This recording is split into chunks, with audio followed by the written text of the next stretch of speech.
That's the goal. Right. Could you extrapolate like how people historically have been doing art recruitment from the schools that you've mentioned, and How they've done it with respect to recruitment? yeah. Oh, well, I can talk about engineering really easily because I think when we got to May of last year, everybody had a job. Yeah. Everybody. Oh, sorry. I meant how do the teams before do art? Oh, our recruiting. Oh, sorry. Yeah. So recruiting. So I can talk about a couple things. Let's talk about Laguna, because Laguna is the easiest. Is Laguna? You know, we start in August, right before Labor Day, and Laguna starts after Labor Day. And so what we do is when you go and say, we've got our great game design document right before Labor Day. Laguna will send us up a note saying pitch day for Laguna students is this day. And what we do is we offer you the opportunity to drive 2 hours down to Laguna, pitch your game there to the students there, and the students there will sign up for your team, and they will sign up into class at Laguna. Sandy Applehoff will keep the students' feet to the fire, and away you go. All right? That's how that works there. How does it work at Nova? Fairly similarly. I've luckily not been part of too much other than just teaching the rigging and animation classes. But one thing I can say about that I really want to underline is the game Blink brought on some of my animation students. Jack was a very strong student, and I actually got to work with the Blink team, and I'd go teach at Noman and work with him on the animations for the main character. That game was so good that the recruiters that basically showed up said, "Those are kids? Where are they?" And they just wanted to go and talk to the engineers, the artists, and they said, Yeah. "Wait, you guys, you did this. You Cage, you did this, and then you did this." And they're like, "Hire these kids." So that is really where we should be coming from too. Yeah, if you look at this class when it runs, there's 250 people in it, and you think about it is one of the top 10 game development studios in the city of Los Angeles. I think we're at number 4, number 5 in size. Right? And that's the way to think about this. It's like a company that has 8 projects going on at the same time, and we are spread out all over. I mean, this semester 2 games are being built in here. One is being built in the conference room 306 across the hall here. Right. 2 are being built in SAL 103. Over in SCB 101, there are 2 games being built, and then there's one at the Zemeckis Center. Yeah. So we start walking. Faculty walk between. We stay healthy.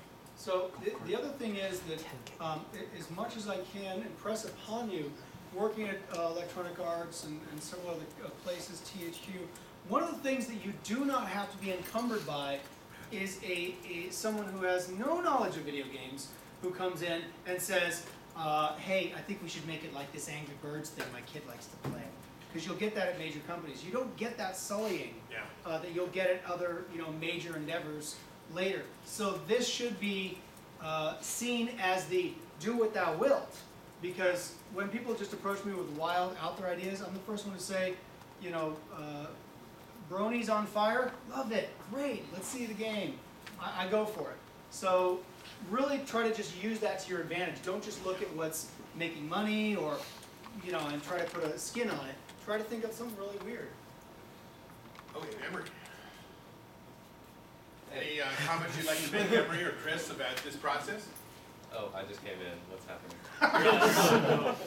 So this is the group that is thinking about turning in a game design doc by March 29th for this contest. Tell them what are your thoughts on that? Make sure it's not 50 pages like mine was, because they'll get mad at you.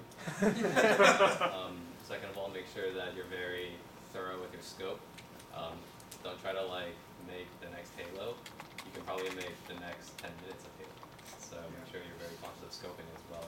Because ultimately, with the resources you're given, you're not going to be able to finish a super grand vision, but you'll be able to finish something very impressive. So work with that. I'd back that up. I'd say you're always going to think you can get a lot more done than you can. But go into it with the expectation of, like the teacher just said, having that plan ready to go really helped us. To your recruiting point, having some sort of, you want someone who knows art, dealing with artists. The number one way to get rid of your artist is if you're telling them things that doesn't make sense to them or just doesn't work with the way they do. That's something that I've seen trip people up. And somebody asked about forming companies. So we did that with Forest Walker. My advice is if you're planning on doing that, if you're planning on taking money or doing anything, get that out of the way. Like Mike said, split it evenly. Just have that document signed. It's far more of a nightmare to do it later. Yeah. But do it before the first line of code is written. Yeah, but also don't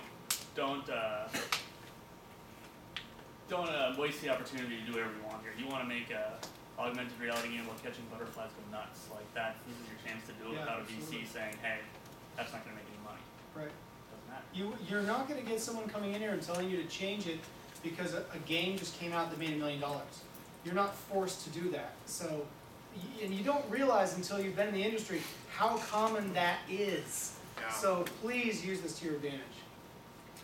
Scott has worked for some interesting companies. Good word for it. Yes.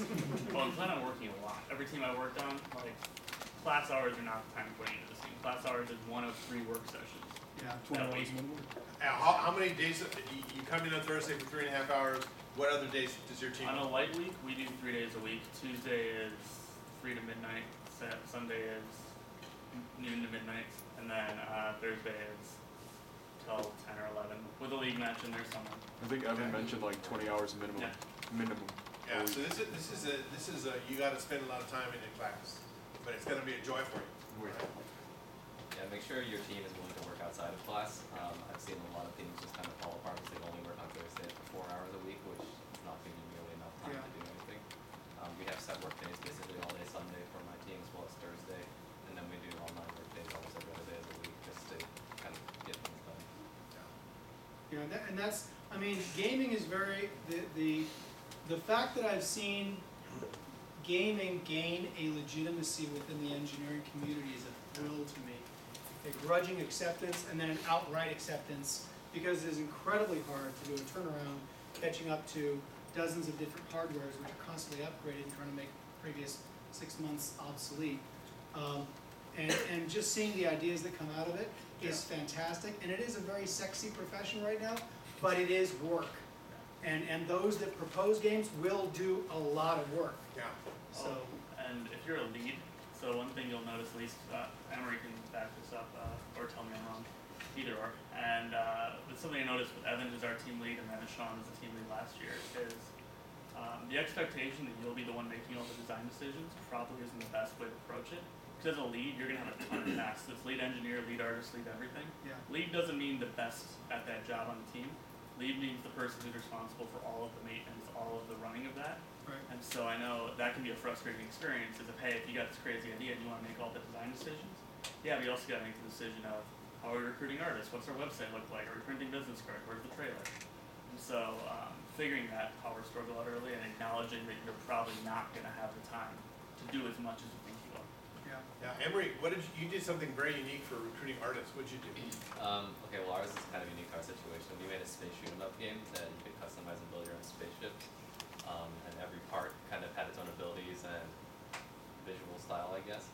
And what we did is actually we found a website called conceptships.blogspot.com, which just posted awesome like spaceship and Louder. we found a website called conceptships.blogspot.com, and it's just basically a website full of awesome spaceship concepts and 3D models. I got in touch with the webmaster and told him, hey, we're doing a cool spaceship shoot 'em up with like customizable parts and cool spaceships. Can you post our ad? And we did that, and we got a ton of artists, like 42 in a week. We had to clarify with them that they knew they were working for free. Yeah. And we eventually did our art test, interviewed them down to 17, and they've actually been with us this entire time for like over 9 months now. So you can, that's kind of like a, I guess a miracle story, because like that kind of website does not exist for every kind of game that you want to make. But reach out to art communities like Polycount or CG Hub and places like that to recruit online. And then make sure you interview them. Don't just be like, oh, your work is awesome, we want to work with you right now. Make sure they're on board with the project. All right. Other questions? That's all I think we have. And this is going to be great fun for you. And I think that, to tell you, in industry, one of the greatest joy the game industry has is when the game gets announced at E3. And there it is. up in a big screen in a giant booth, and there's a lot of noise and press coverage. And when the team goes gold master on that game, it's really great fun. So it's absolutely rewarding career, by the way.